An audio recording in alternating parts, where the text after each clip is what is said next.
Le secteur touristique en France, le retour de la clientèle chinoise, une première depuis le début de la pandémie de Covid. Oui, 2 200 000 touristes avaient choisi la France en 2019, avant le début de l'épidémie. Des vacanciers qui dépensent quand même 2 à 3 fois plus que les Américains, par exemple. Alors depuis hier, Pékin a levé la quarantaine obligatoire et accorde plus facilement de visas et passeports pour les Chinois.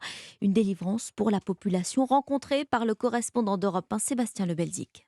Paris is now ready for boarding. Ce vol Air France est l'un des premiers à inaugurer cette nouvelle politique. Les passagers peuvent désormais circuler plus librement dans l'aéroport sans être isolés dans une bulle sanitaire.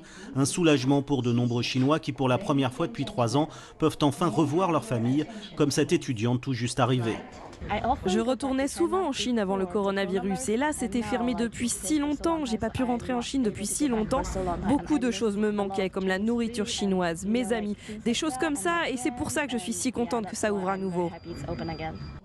Seule contrainte, un test PCR obligatoire au départ comme à l'arrivée en Chine et des liaisons aériennes encore très limitées, donc très chères. Les 6 vols hebdomadaires reliant la France et la Chine passeront à 8 en février.